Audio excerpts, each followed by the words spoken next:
Hey guys, welcome back to my channel. I am Danielle, aka Stitcherista here on YouTube, and today is Wednesday, July 6th. So,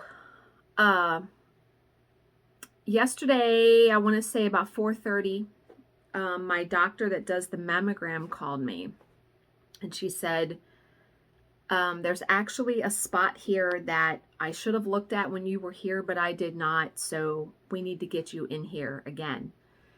And I'm just like, oh. I appreciate her being thorough, but I'm just like, I have had so many appointments here recently. I'm weary and tired, to be honest. So I said, all right, well, she goes, and I don't want to keep you waiting. I said, well, how about tomorrow then? And she says, okay, what time? And I said, what's your earliest? So I had to be there at 7 a.m. So got to bed early-ish, and got up there at 7 a.m. And she showed me, it was actually highly uncomfortable. They had to take a couple different positions because where my breast cancer was, it's like way up here, right? So when they want to get that section on a mammogram, it's really hard to do it. So she pulled me in and said, she showed me there's like two microscopic spots that, when she blows it up on her imaging screen, you can see them, but they're really, really tiny. She said, honestly, there's a 1% chance that this is going to turn into something. She said, what I think it is normal healing and scarring from the surgery I had. So she said, we need to have you come back in 6 months. And I said, well, I'm already coming back in January, which is actually less than 6 months for my normal mammogram. So we're just going to look at it then. And she was like, don't panic, don't. And so I was just like, it is what it is. It is what it is. So hopefully when we come back and she's going to be looking at that spot, it won't have changed, because if it has changed, she's going to be wanting to biopsy it for sure. So did that and came home and got home a little bit after 8, and I was just exhausted already, and the day hadn't even started. Job started at 10 and it ended, I was done work about 1:45. Now, tonight, we're unhooking the washer and dryer, and I'm helping Bill get it out to the shed, which I hope that doesn't hurt either one of us, because he is going to sell them on Facebook Marketplace or something like that. And our new ones are being delivered on Friday. So I won't have to do laundry tomorrow. Won't be upset about that. And then, so we're doing that. And then tomorrow, of course, so the job, like I said, I was done work by about 1:45. And my boss is like, well, tomorrow's going to be all day. Well, of course it is, because I have to stop at 5:45 my time to go to my hair appointment. Of course it's going to go all day.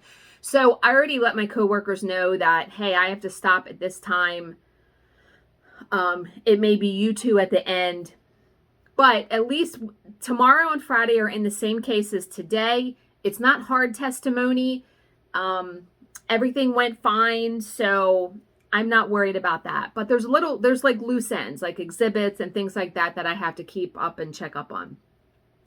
And then I'm also going to have 2 jobs tomorrow to index that are due on Friday. So I'm like, man, tomorrow's going to be like a busy, busy day. So I'm going to have to try to, get up early so I can get the video done before work, because there's no way I'm probably going to have time to do it afterwards, like right now.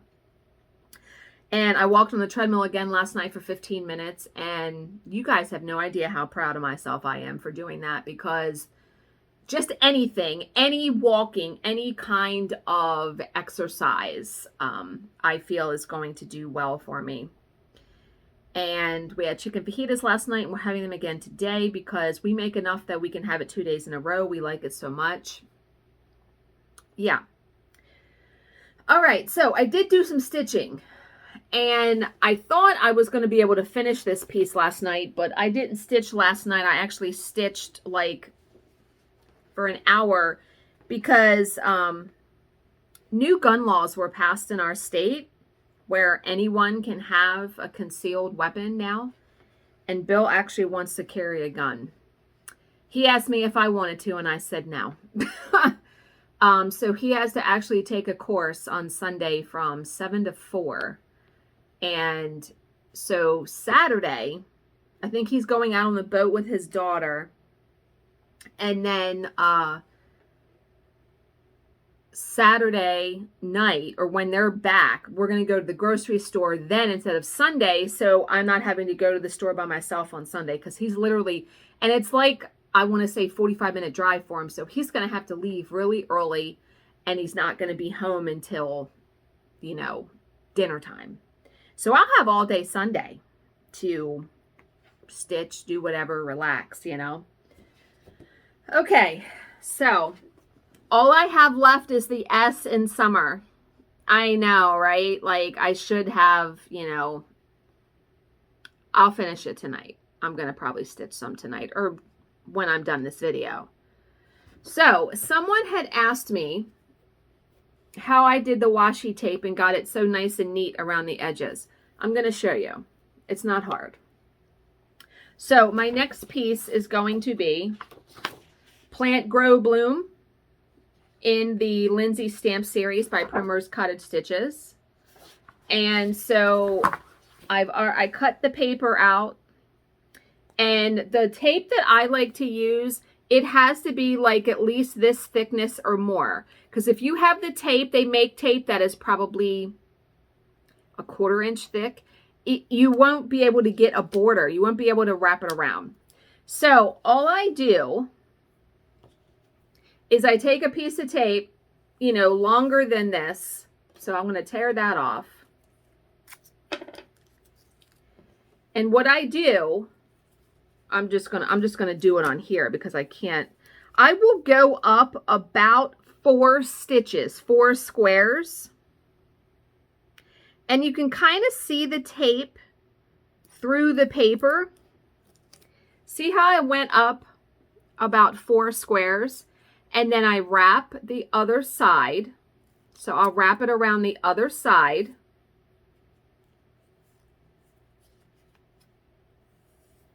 And I make that very, very tight. So you see how there's those edges? And then I just take a pair of scissors and I cut the edge right up to the edge of the paper. And you can see how it makes like a neat corner.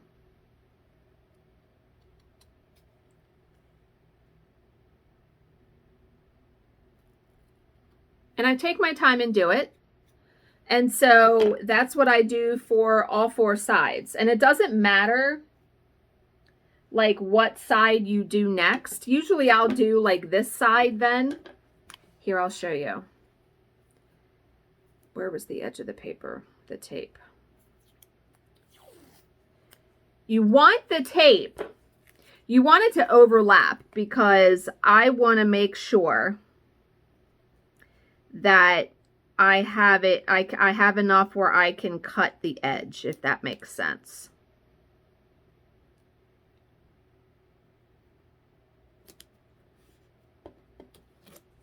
See how so I did that, and then I just, it's almost like you're creasing it, but it's tape, so it's sticking. And then I'll just cut it. Now, I'm probably going to be doing this again, meaning what happens when I start stitching, because I have a, you know, I have a margin on this paper. When I start stitching and I realize really the dimensions of the piece, I usually will cut some of this and redo the tape, because I want to get it, you know, I want it to look like this. I wound up recutting this when I started stitching and realized where the borders were. So I made it even where it was only, it's only 1 stitch away. Yeah. But that's easy enough. You just peel the tape off, cut it, redo it. And you get like a whole roll of it. I mean, you got plenty of tape. So you can see I cut it. And so now it's those 2 sides. And where's the edge of the tape? But yeah, that's how I get the very nice and neat edges. like I said, it just takes a little bit of finagling to get the tape on straight. And what's nice about washi tape is that it's not completely, utterly sticky like packing tape. If you peel it, you can peel it up pretty easy. So that's what's nice. And I love all the decorative edging. You know what I mean? All the decorative tape.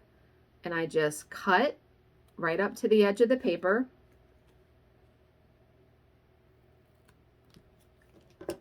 I really like this tape. What I like is finding the scrapbook paper and doodads that correspond with the tape, because everything coordinates. And I like that very much. Oh, the tape ripped. Come on. Okay. The last side.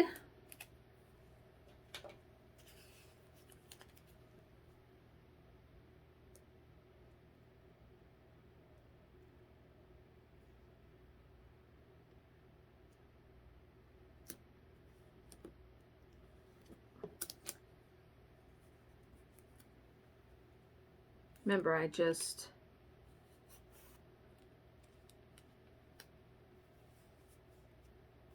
and then cut.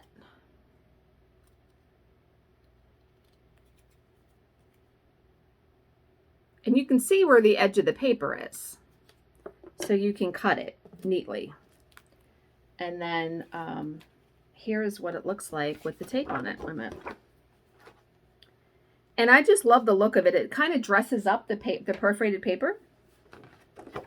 So there's what it looks like with it all around the edge. Doesn't that look nice and neat? I love that. And that's fitting for bloom, I thought. It's blooming with flowers. So yeah, very cute. Like that.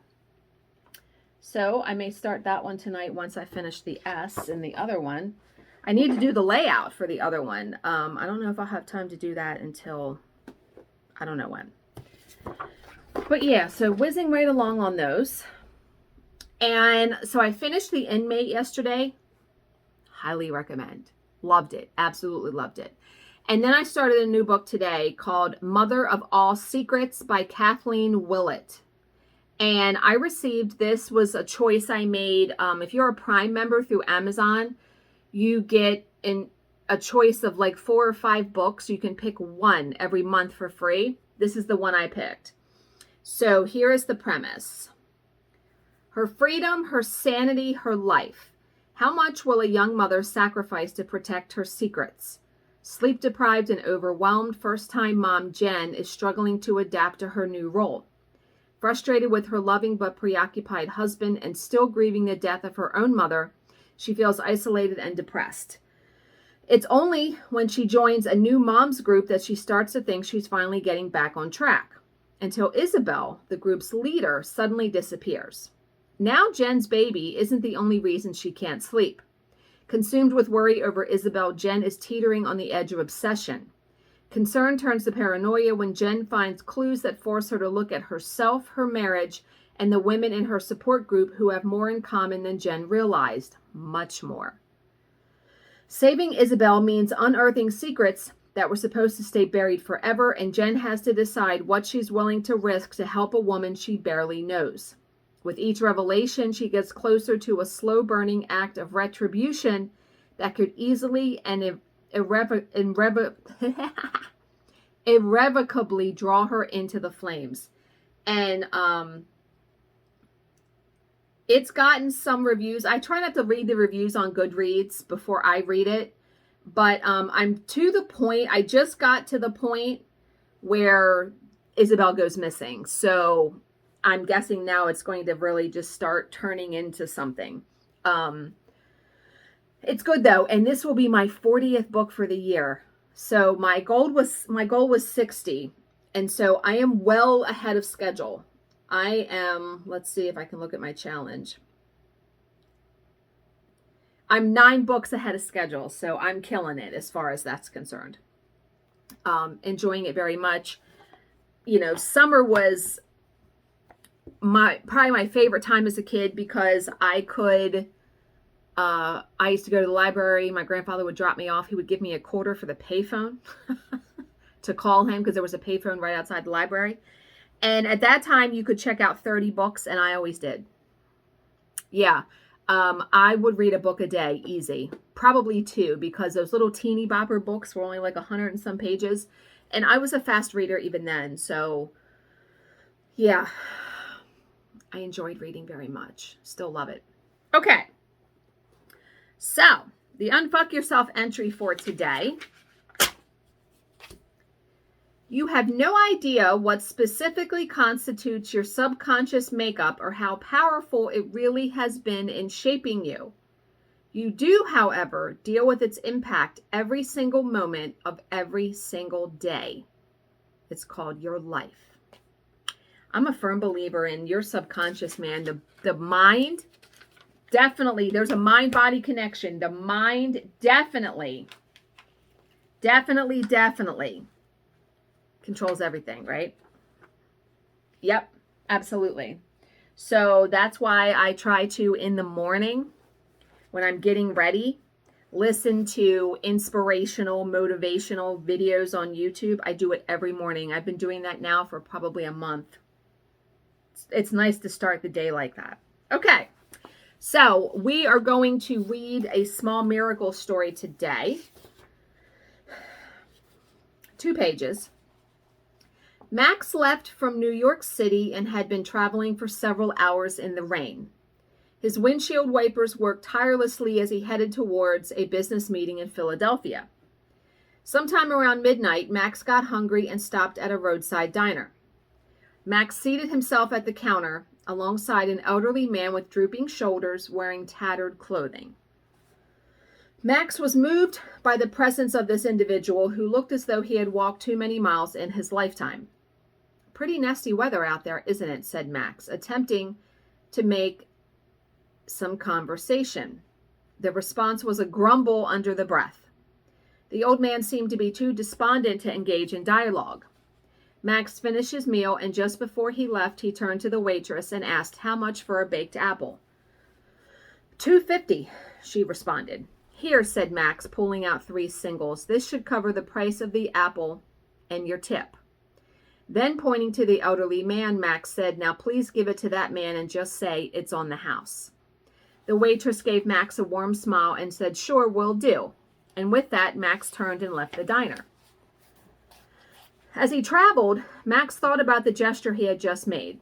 Why a baked apple? He questioned himself. Why didn't I buy him a cup of coffee? Max pondered this seemingly illogical overture and delved into the workings of his mind until he came to a conclusion.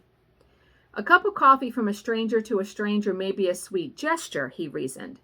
Briefly noticed but quickly forgotten. Whereas a fresh-baked apple might jostle the old man out of his stupor, even if only momentarily, and maybe even allow his spirits to be lifted. Max was satisfied with his reasoning as he continued on the long and narrow highway. The night wore on. The endless white line became a challenge as Max struggled to stay awake and alert. He spoke out loud to the darkness, but it was to no avail. His body was giving way, and despite all his efforts, the lull of sleep called to him. He was on Interstate 295 going south when a huge Mack truck hit him on the side, pushing him off the edge of the road. Perhaps in the light of day with different weather conditions, Max might have been able to handle the car and maintain his position on the highway. But now Max's car skidded and slid into a ditch. At first, Max was shocked. Within a few moments, he was unconscious. In the dark of night, with torrents of rain pouring down, cars just zoomed by. No one seemed to notice the accident on the side of the road. Jesus. Finally, after some time, a young man driving by spotted Max's car. He stopped and made his way towards the wreckage. The young man sized up the situation. He figured that with the weather being so bad, even if he managed to call 911, it would take a great deal of time for someone to arrive. Since he lived so close by, he decided to take Max, still unconscious, to his own home. There he would call for help. Shortly after arriving in the stranger's home, Max regained consciousness. He opened his eyes to an unfamiliar face. My God, the stranger said. That was some fall you and your car took. It was sure hard getting you out of the wreck and into this house, but I tell you, buddy, you were mighty close to death there. Now sit up and eat something my wife made for you. Max looked at the plate set down in front of him. Sitting on a glass dish was a fresh baked apple. Foreshadowing, right? So the comment, passing on a kind gesture, enabling another's spirits to be lifted, these are goodly deeds. The word God is contained in the word good. Oh, I never thought of that. When good is done, God is present. And when God is present, miracles occur. So what a nice story. The guy probably, his spirit animal is probably now a fresh baked apple. Okay. I hope you guys are all having a good Wednesday. With us being off work for the holiday on Monday, I was a bit discombobulated as to what day it was. Today is the day I put out our bins, like our recycling and trash. And this morning I was like, oh yeah, it's Wednesday already because tomorrow's trash day. So I hope your week is going good. As always, if you have any questions, please leave them in the comments section below and I will answer them to the best of my ability. Thank you so much for watching and subscribing and spending about 21 minutes of your time with me today. And I will see you in my next video. Bye, guys.